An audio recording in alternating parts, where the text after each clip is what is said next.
Welcome back to our channel. నేను మీ Kavya. So మళ్ళీ ఇంకొక కాంట్రవర్సీకి మంగ్లీ పాట తెరదీసింది.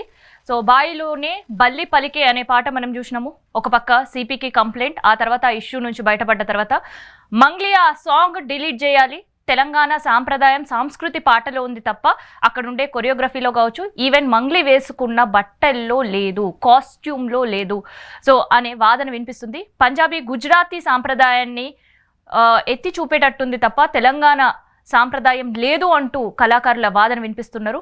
సో అసలు ఏంటి ఈ కాంట్రవర్సీ అనేది తెలుసుకుందాం. ఇక ప్రజెంట్ మనతోటి కళాకారులు అంతే భాస్కర్ అన్న జాయిన్ అవుతారు, మాట్లాడదాం. అన్న నమస్తే. నమస్తే. నమస్తే. సో ఫస్ట్ మిమ్మల్ని తెలంగాణ జానపద పాటలు ఏంది, వాటి పరిస్థితి ఎట్లా ఉంది అసలు ఇప్పుడు?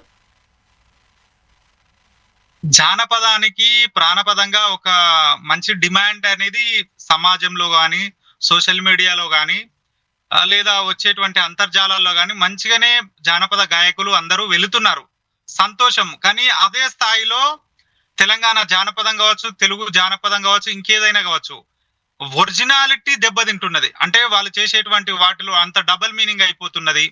కొన్నిసార్లు మన సంస్కృతి సాంప్రదాయాలను దాటి, హద్దులు దాటి మీటుతున్న సందర్భాలు కనిపిస్తున్నాయి ప్రస్తుతం సమాజంలో. కాబట్టి ఒరిజినల్ గా ఉండేటువంటి తెలంగాణ సంస్కృతి సంప్రదాయాలను వాటి లోపల ఏమంటారు, ఎలాంటి హెచ్చు తగ్గులు లేకుండా ముందుకు తీసుకుపోవాల్సిందిగా అందరికీ కోరుచున్నాము. ఇక్కడ అంటే ఇప్పుడు ఏమైతుందంటే అశుగా చెప్పేటువంటి జానపద గాయకులు కావచ్చు, లేకపోతే వృష్టగానాలు కావచ్చు, బృందగానాలు కావచ్చు, పాడేటువంటి వాళ్ళు తెలంగాణలో చాలా కుప్పలు తెప్పలుగా ఉన్నారు. వాటిని సేకరణ జానపదాలుగా పెట్టకుండా చాలా మంది రచన కిందికి పెట్టుకుంటున్నారు. వాటిని అది కొంచెం బాధాకరమైన విషయం.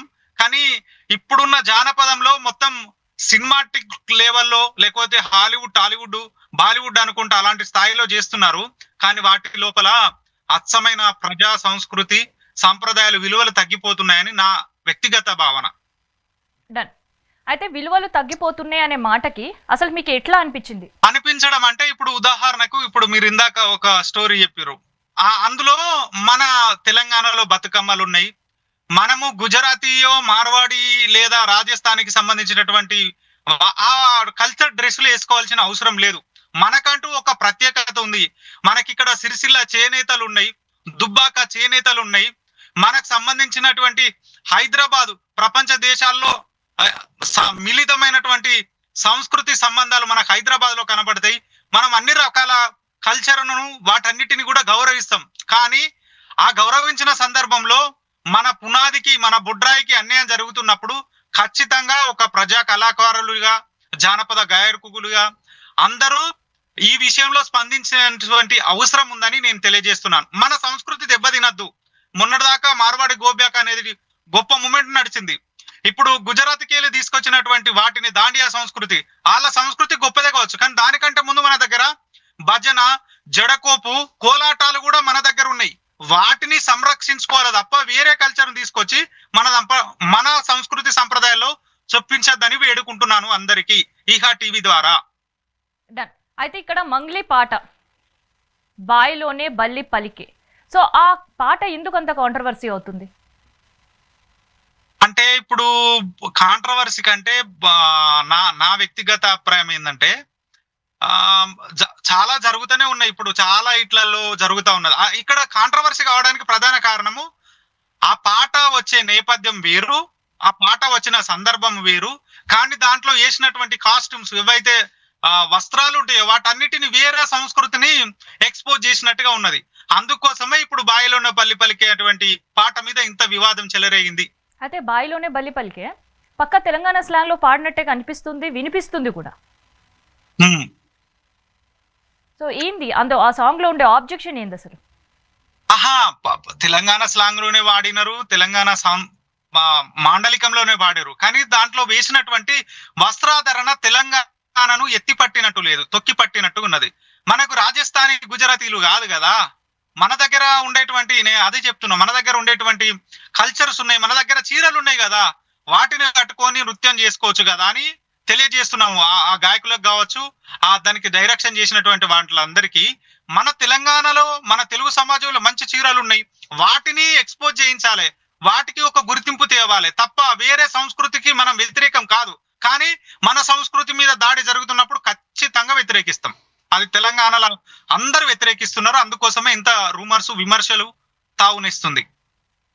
అయితే చాలా మంది మంగ్లీని హెచ్చరిస్తున్నారు కూడా, ఆ పాట కనుక డిలీట్ చేయకపోయినా లేదంటే ఆ పాట రీమేక్ మళ్ళీ తెలంగాణ సంస్కృతి ఉట్టి పడేటట్టు చేయకపోయినా అసలు పాడే అవకాశం కూడా ఇవ్వకుండా చేస్తాం మేము అని.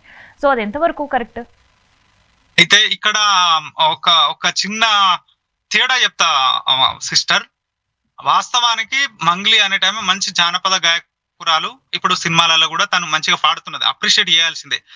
తెలంగాణలో కూడా మన దగ్గర కూడా కొంతమంది జానపద గాయకులు నాయకులు ఉన్నారు. వీళ్ళకి ఏంటంటే వేరే ఆమె పాడి వేరే రాష్ట్రానికి సంబంధించినటువంటి అమ్మాయి తెలంగాణ పాటలు పాడి మా స్వరాష్ట్రంలో ఉండేటువంటి మమ్మల్ని తొక్కి పెడుతుంది అన్నటువంటి ఒక భావన బయట వినిపిస్తున్నది. నాకు కూడా చాలా మంది మాట్లాడారు. దయచేసి నేనేందంటే మంగ్లీ మంచి సింగరు, ఇంకా మిగతా వాళ్ళు ఎవరైతే మాట్లాడారో వాళ్ళు కూడా మంచి సింగర్సే. కానీ మనం దేశంలో ఉన్నటువంటి అన్ని కళారూపాలను అన్ని సంప్రదాయాలను గౌరవిద్దాం, ఇతర గాయకులను కూడా గౌరవిద్దాం. ఆమె ఏదో ఒక గిరిజన బిడ్డ అని కొంతమంది కొంచెం ఇన్సల్ట్ గా మాట్లాడారు. నేను నా వ్యక్తిగతంగా చెప్తున్నాను, ఎప్పుడు అట్లా మాట్లాడదు. ఒక కవులు కళాకారులము ఒకరికొకరం ప్రోత్సహించుకొని ముందుకు పోతేనే సమాజం సాగుతుంది. కానీ ఇక్కడ నా వాదన ఏంటంటే ఆమె ఒక గిరిజన బిడ్డ, ఒక బంజారా సామాజిక వర్గం బిడ్డ, అంత స్థాయికి ఎదిగినప్పుడు అప్రిషియేట్ చేయాలి. కొంతమంది పని కట్టుకొని ఆమె మీద దుష్ప్రచారం చేస్తున్నారు, అది తప్పు అని నా వాదన. ఎందుకంటే టాలెంట్ ఉంటే సరుకు మంచిది అయితే ప్రపంచ దేశాలలో ఎక్కడైనా ఎక్స్పోర్ట్ అవుతుంది, బిజినెస్ అవుతుంది. ఆమె దగ్గర కంఠం బాగుంది, మాట్లాడే విధానం బాగుంది. కానీ అదే స్థాయిలో మన కల్చర్ ఇప్పుడు ఈ బాయిలు ఉన్న బల్లి బలికే పాట ద్వారా కొంత మన తెలంగాణ సమాజం మీద ఆ సంస్కృతి మీద దాడి జరిగింది అనేటువంటిది విషయం అర్థమవుతుంది. ఈ దాడిని ఖచ్చితంగా ఖండిస్తాం. కానీ ఆమెను కూడా మరీ దుర్మార్గంగా చిత్రీకరిస్తున్నారు కొంతమంది మీడియాలు. అట్లాంటి పద్ధతి వద్దని నేను చెప్తున్నాను సిస్టర్. అసలు మంగ్లీకి ఏం చెప్పాలనుకుంటున్నారు మీరు, అది చెప్పండి. మా సోదరి మంగ్లీ, ఆమె నేను ఒకటేసారి ఉస్తాద్ బిస్మిల్లా ఖాన్ అవార్డు అందుకున్నాము ఢిల్లీలో. కాబట్టి ఒరిజినాలిటీని దెబ్బతీయకుండా నువ్వు ఏ పనైనా చేసుకోవచ్చు. ఇక్కడ అతివాదులు మితవాదులు స్వతంత్ర పోరాటం నుండి నేటి వరకు కూడా ఉంటారు. కాబట్టి ఏం రిక్వెస్ట్ చేయాలనుకుంటున్నారు, అసలు ఏం చెప్పాలనుకుంటున్నారు? మంగ్లీ సోదరి నేను కలిసి ఒకేసారి ఉస్తాద్ బిస్మిల్లా ఖాన్ అవార్డు తీసుకోవడం జరిగింది ఢిల్లీలో గత సంవత్సరం నవంబర్ 21-22 నాడు. అయితే ఇక్కడ మా సోదరి మంగ్లీకి తెలియజేయనది ఏంటిదంటే, నువ్వు మంచి గాయకుడు, మంచి నీకు సినిమా పరంగా కూడా అన్ని అవకాశాలు వచ్చినాయి, మా అభినందనించాల్సిందే. నీకు టాలెంట్ ఉంది, వెళ్ళిపోతున్నారు, సంతోషం.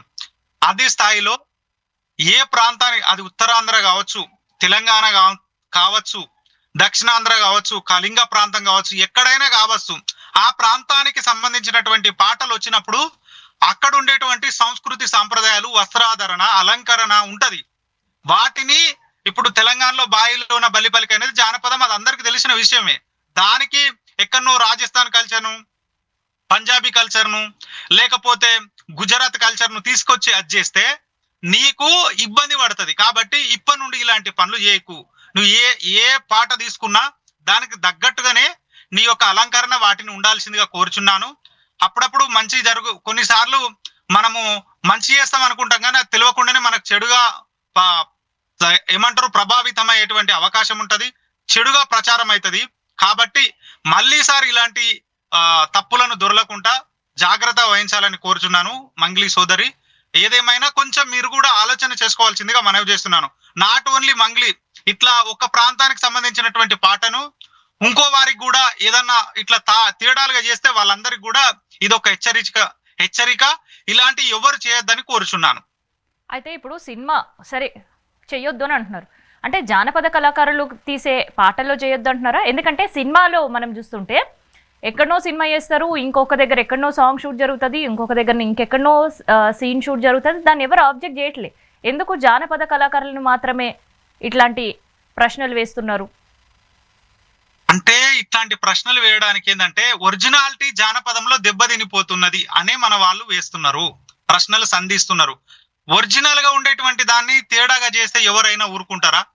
ఊరుకోరు. కాబట్టి అందుకోసం ఇక్కడ ఇంత ఈ తారస్థాయిలో ఇప్పుడు వ్యతిరేకత పవనాలు వీస్తున్నాయి మంగ్లీ సోదరి మన బాయిలో ఉన్న బల్లి బలికే పాట మీద. కాబట్టి జానపదులు ఎక్కడ జరిగినా, వారికి అన్యాయం జరిగినా లేకపోతే ఏ పాటకు అన్యాయం జరిగినా ఇదే స్థాయిలో స్పందిస్తారు. అది జానపదుల నైజం.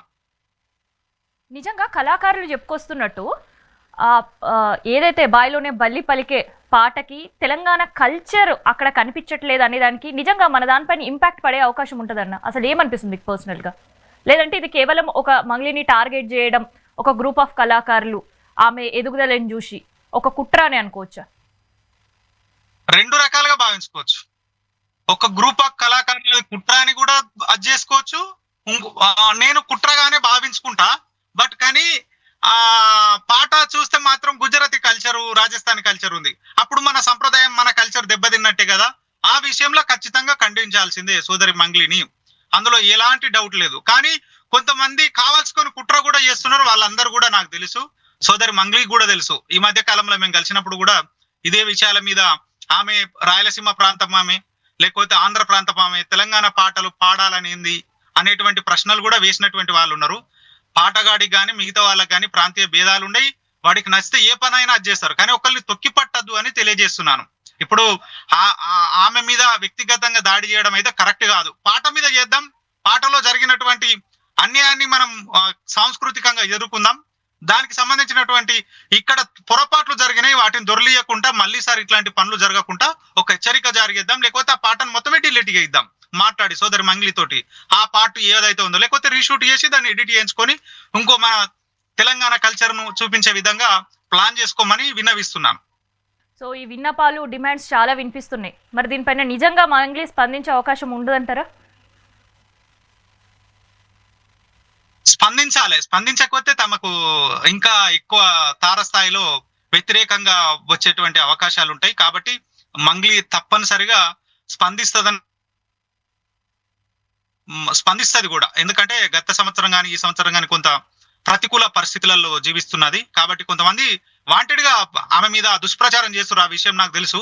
కానీ ఈ పాట విషయంలో ఆమె స్పందించాలి. స్పందించే విధంగా మనం అందరం ఫైట్ చేద్దామని కోరుకుంటున్నాను మీడియా ద్వారా. Done done. Thank you Bhaskar అన్న. థ్యాంక్ యూ, ధన్యవాదాలు. డన్. సో గడిచిన ఈ ఏడాది మొత్తంలో గతంలో జూలైలో జరిగిన ఉజ్జయిని మహంకాళి బోనాలకి గవ్వల దండ మెడలో వేసుకుని మంగ్లీ డాన్స్ చేయడం అనేది శివశక్తులు అందరూ కూడా అపోజ్ చేసిన పరిస్థితి. ఆ తర్వాత మళ్ళీ మీకు తెలిసిందే డ్రగ్స్ కేసు అండ్ దాంతోపాటు విదేశీ మద్యం కేసు. ఆ తర్వాత మళ్ళీ మంగ్లీ బాయిలోనే బల్లి పలికే పాటతో చాలా చాలా హైప్ క్రియేట్ అయింది. ఆ సాంగ్ చాలా క్రేజీ అండ్ ట్రెండ్లో పోతున్న సందర్భంలో తెలంగాణకు సంబంధించిన ఒక గ్రూప్ ఆఫ్ కళాకారులందరూ కూడా తెలంగాణకు సంబంధించిన ఒక కల్చర్ కనిపించట్లేదు, ఖచ్చితంగా ఆ సాంగ్ని డిలీట్ చేయాలి లేదంటే రీమేక్ చేయాలి అని మంగ్లీ పైన ఒక నెగిటివిటీ అంతా కూడా చూపిస్తున్నారు. మరి దీనిపైన మంగ్లీ నిజంగా స్పందిస్తుందా? ఒక హైప్ అండ్ ట్రెండింగ్లో ఉండే సాంగ్ని డిలీట్ చేసే అవకాశం ఉంటుందా? లేదంటే మళ్ళీ ఆ సాంగ్ అట్లే ఉంచేసి మళ్ళీ రీమేక్ చేసే ఆలోచనలో ఏమైనా మంగ్లీ ఉంటుందా అనేది చూద్దాం.